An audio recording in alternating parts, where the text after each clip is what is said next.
Hello everyone, welcome to my channel. Today we're going to be focusing on composting in place. So stay tuned as we use the container composting method. Stay tuned. Hello everyone and welcome to my channel. We're back and I wanted to speak on composting, cold composting, not hot compost but cold composting. What you need for composting? Oh, I hear them birds singing and speaking to each other. So wonderful. Listen.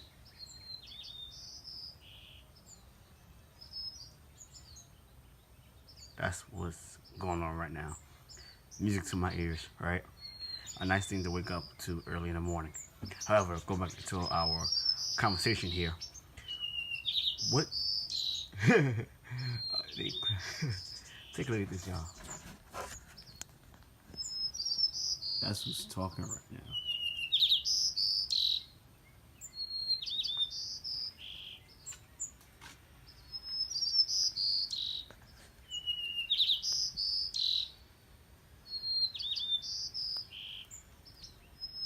Anyway, let's get back to our little conversation very quickly here on composting. Excuse me for the interruption with the shaking and moving. But, however, for your greens of composting, what do that mean, greens? Green is nitrogen, okay? So your greens could be flowers, leaves, dry up leaves, coffee grounds, fruit scraps, vegetable scraps, no meat. Some say you can use bones occasionally. Me personally, I wouldn't do it. But anything that is green is nitrogen. Grass is another thing you can use to compost. The browns will be, for example, coffee filters, eggshells, straw, sawdust, cardboard. Those are your browns, okay? So in front of you, I want you to get a good look here. Right in that container, the blue recycled container, we're going to be using to make compost. We did before, and I'm going to show you guys what I have. Sorry, guys. I want to say what I want to show you guys what I have accomplished later on um, in this short clip here. So, what I have in that bin right now is just a little bit of the old compost um, to maintain uh, the smell, but also attract the uh, worm, earthworms, red wigglers, and that's a mixture of in my compost right now. Uh, so right now, what's going to happen occasionally as the time goes on for the next 3 to 6 months, it's going to eventually break down. It's going to absorb all the nutrients, right? And it's going to be able, you're going to be able to use it in any area of your food forest, your garden. I want to say garden. I don't want to keep saying food forest because me personally, I don't have a food forest, and so I have a container garden and a raised, broken down raised bed. You know what I mean? But anywho, so what I have in that container again is just old compost to allow the bacteria to break down the new compost we're going to be using. So we already have our mycorrhiza in there, our microbes in there, the beneficial bugs that are already been eaten on the breaking down all the food scraps and browns and leaves and all that ground coffee grinds and leaves. And so what we're gonna do now, we're just going to, and I'm gonna lift this up. All right, and as you can see, how dark that is, and there's some leaves, some branches already in there. Correct. Put my gloves on first, y'all. All right. So, okay, very quickly, I want to do this as fast as I can. You want to go ahead, and I'm gonna just spread it like that, like so. We already had some red wigglers in here, and I have some food scraps. Well, first I want to add my leaves. Okay, here are my leaves here. They're not broken down. first, because these were already wet and it's not dry. So these leaves are already wet, and the leaves, okay, are gonna break down eventually, and we're gonna add a little layer of that. Okay, I will use our finished compost out the way. Some food scraps, right? That's just a little bit. Toss that in. This is old cabbage. This root is not gonna break down right now, so get out the way, right? And then I don't have that much coffee grinds. I do have some a little bit in the house, but it's not much. But I'm gonna take some of this, add a little bit of sprinkle, a little bit of that. And what the leaves do, it helps to well, the coffee grinds helps, and the leaves help to reduce the food odor. All right, or you can add like sawdust, and then we're gonna add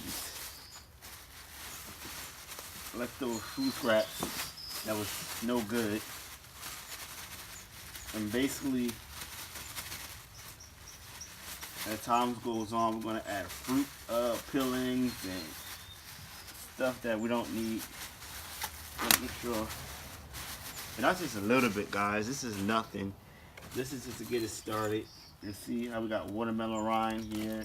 That's deteriorated cauliflower. Okay. Cabbage. That's what's probably smelling. Old cabbage. Then I'm going to layer it with some more leaves. Right? On top to get rid of the smell. Because it stinks, right? Alright. And then I have yam peelings. Okay, well you can use yam skins or yam peelings, however you want to call it. And the worms love this. Compost this all out. And basically composting is just worms, like right here, breaking down. And that's a baby worm there. And then we layer that in. I can mash it down a little bit. And then we're gonna add a little bit more coffee grounds on top. Right. There's some more leaves. And as time goes on, guys, what's gonna happen is our compost is going to shrink. It's not going to expand. So what you do is you don't touch it. You turn it, but you don't mess with it so much that you won't be able to. You won't be able to allow it to break down and do its job. So you add your eggshells, crushed eggshells, or whole eggs you want. You can use your rock dust, azomite, to help them with the minerals. So I'm gonna add that later on, but I'm gonna mix a little bit in there to get it a jump start for the mycorrhiza and the mycorrhiza and the microbes to take over. And then I just took my gloves off, so my hands got ashy. You can add your mulch, this stuff here, and your wood chips, and this also helps to break it down. Okay, and this was in my old compost, so this is a great source here. And this is just twigs and pine needles, which you can also compost, guys. There's nothing wrong with composting pine needles and whatnot.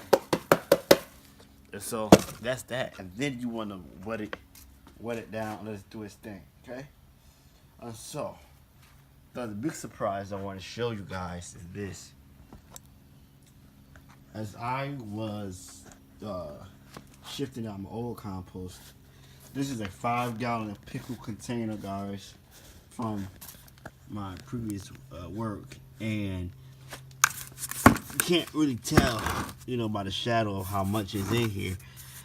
But my estimated guess, I have a 3 gallon container, right? This is a 5 gallon container, but I'm reducing it, the amount. I have about a 3 gallon container of fresh dark compost, and there are probably some earthworms in here, but the benefit of this, look at that guys, I'm just doing this, look at that, there's no water in that at all whatsoever. I don't feel any worms on me right now, thank God. Calling my hands, but look at this. Oh, there go one right here, see? Let's get a good look here. This is what you want in your garden. Fresh. You don't have to shift it if you don't want to. But it's this fresh compost. And the benefit of adding of this is that you have castings, earthworm casting in this. Alright? Not a lot, but you have it in here because over time your compost is just like dead matter, but your nutrients is not really the compost, it's the castings. That's my take. I just don't, that's my theory and I'm sticking to it. That's what helps your compost. This is what helps. Look at that, you still have eggshells in here, guys. Like, this is amazing. I'm done. I hope you enjoyed this video on composting. Please let me know what you think. This is the cold composting method. Again, cold composting method. And I hope you can take something out of this video and use it for yourself. Apply it to your daily gardening routine. Until next time, I gotta clean up, guys, my mess here.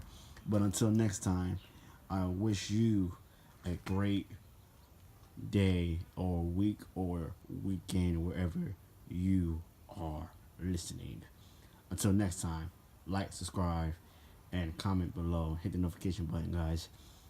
NJ Calendar Gardener signing out. Shalom.